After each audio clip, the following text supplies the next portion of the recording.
What is up, guys? This is Matt and Seth from Unquestionable Class, and today we're bringing you a full review of the map pack Invasion.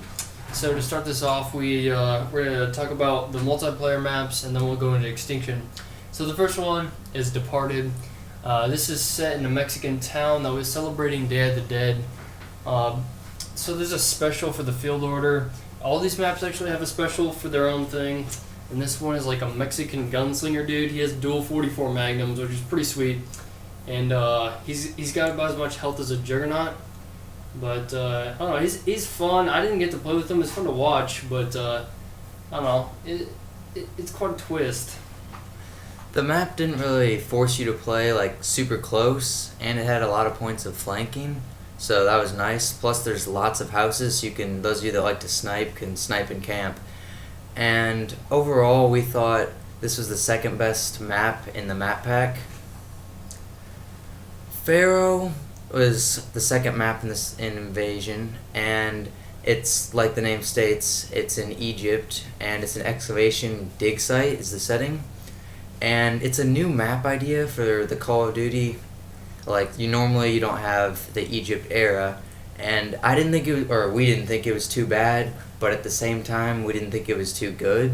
It had lots of close engagements and a couple of long sights, but overall, it wasn't much of a sniping map. Yeah, there's quite a few Easter eggs on this map. I think there's two. One of them I can't remember what it is. The other one is like, you turn the torches a certain way and the secret room opens up and you go and get a kill streak, and if you don't get out in time, you'll be burned to death, which is really nice. Yeah. But so other than that, you can shoot like these urn things and they'll let out killer bugs that last for like 5 or 10 seconds, and the next person to run over it dies, which is quite interesting. Even teammates, you can like team kill people, so you could really troll some people hard and search if you want.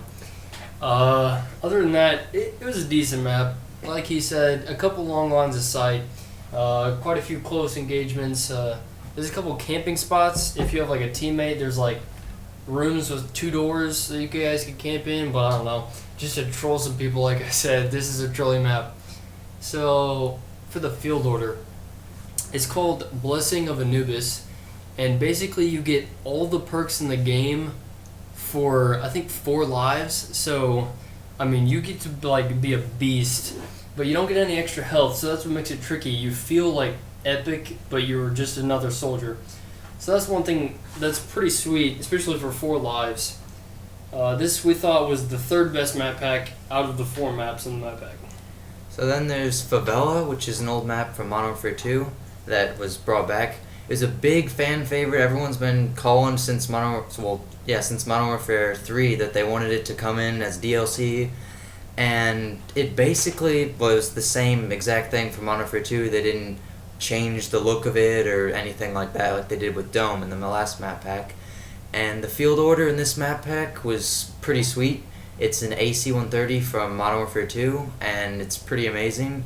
I got it on the first game we played, and it's a blast, no pun intended. Sadly, the good ends at that, and maybe we just got into bad lobbies, but I don't know. We seem to get dominated from every game, and I just felt like there was too many places to camp or snipe from. Yeah, like Call of Duty, it's made so you can predict your engagements. Think of where the enemy's at. It's not just like you see someone and you shoot them. You kind of like have to use your brain and some tactics. And this basically takes all of your skills and throws them out the window. Like, there's at least 3 different levels you can get shot at from almost every place on the map. It can go rooftops, rooms, a couple different stories. It is just craziness. And I know it's always been like that, but I don't know. I'm just not a fan of it in Ghost. I feel like you die fast in Ghost. And with all these different dimensions, it's just so hard to get kills, or more like a kill streak. I mean, you can get 1 or 2, but to string kills together is almost impossible. So that's why we didn't like it. I mean, there's a few places for you snipers to go, but basically you'll get 1, 2 kills and get shot by another sniper or camper. So anyway, this we thought was the least fun in the map pack for the Invasion, which, I don't know, some of you guys might just hate us for that, but I didn't enjoy it that much. Yeah, my biggest problem was it felt like it didn't belong in Ghost. Modern Warfare 2 is one of my favorite maps, it's great online, but in Ghost you have different guns, different classes, perks, it just didn't quite fit right. So the next map was Mutiny, which I thought by far was the coolest map because it's set with you're on a boat and there's like pirates and everything. And you fight in wine cellars and there's ghosts for one of the field orders, which is pretty sweet. And they go around fighting with guns and swords. But the second field order, which I thought was cooler, was that there's ships off the shore that shoot cannons, basically the same as the naval bombardment from one of the past maps in the DLC. And it's fairly effective because it bombards most of the map and there's not much of a spot to hide or anything. Yeah, it tends to get quite a few kills.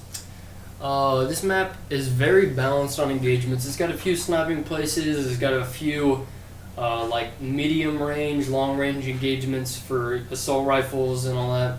And it's got quite a bit of, if you want to play it this way, you could very well. If you had like a submachine gun, just run and gun, there's lots of places you can get at, lots of close range engagements if you play it that way. So it's quite a versatile map for however you want to play it. It's got a few ways to flank, so it's quite an enjoyable map. Pretty much has a little bit of everything, and this is my favorite map pack. I think sets 2 from the map pack. Sorry. Yeah. And I think this is probably my favorite map from all of Ghost maps and map packs in general. So I did quite enjoy that. Okay, so next we have Awakening, the extinction map that came with this map pack. And holy cow, if you want a reason to gouge your eyeballs out with your X button, then this is the way to do it. This is the hardest map, maybe, well, for sure for extinction, but maybe any like set of objectives in any Call of Duty ever. This is so hard. Like, this map just needs a nerf. It needs to be able to be playable by casual players. Yeah. If you don't get a locker key for the first set of lockers on this map, you're basically done and you might as well quit there because the gun placements, like where you can find and buy guns, I thought was just too sporadic, and most of the guns, there was a couple that were alright, but most of them just weren't really that good, so if you don't get something out of the locker, then you're done. And it's had a change up. Instead of drilling down into like the hives, and destroying them, now you're scanning what they call the obelisks, these weird, almost tomb-like looking things. But it works the same way as it did as you were drilling. You set it up, and then it starts scanning it, and then they send in waves of different enemies that attack you, and then that's basically it. And they brought in the Griffin, which is a new creature. It's pretty much the same thing as an attack chopper, but it'll mess you up pretty bad if you don't like take it out pretty fast, because obviously it has air superiority. And they also brought in a new Rhino that's blue, and it digs underground to get to you and sometimes get away from you if it's its choice. And then when you attack it, it spawns hunters out, which is obviously a the hard little addition. grunts. Yeah. I don't know, the new creatures just added to the difficulty level on this map. Although I will say one of the sweet things they did add in the extinction is the the arc. These things, they go on the end of your barrel just like a what do you call it? A muzzle brake. So it's really, really good. It turns your bullets into lasers basically, but even though it does that, it still has the effect of the special type ammo you're using, like explosive, armor piercing, what's the other one? I don't remember. Incendiary and stun.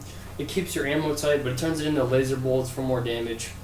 So that's that. Jeez, this map is so hard. Super hard. Good luck with beating it. If you beat it, hats off to you. It took us so many tries to beat this map. I don't know, it's kind of fun at first, but it needs to be playable to a casual player like us. I don't know, it's just so hard to beat. It's on our channel if you guys want to watch it. I uploaded it once, but it didn't work out right, so I'll do it again. So make sure to check our channel and watch that. It's just absolute craziness. So in conclusion, this map is for either hardcore Extinction fans or just general people interested in multiplayer. If you play that most, then buy this map pack. I'd say probably. We gave it a 7 out of 10. Yeah, I liked all the Easter eggs and the new field orders were pretty cool because just spices it up a little bit. But it's too bad they didn't add a new gun, because with the previous 2 map packs, they were, popping out guns with it, and that was pretty cool to try those out for a little bit, but oh well, we'll take what we can get. If you'd like to see any of the individual maps, feel free to visit our channel, and you can watch them. We have them all on there. So this has been our review of the newest map pack, Invasion, for Call of Duty Ghost. If you enjoyed the video, make sure to let us know, either in the comments or make sure to tap that like button. Appreciate you guys viewing, and until next time, keep it classy.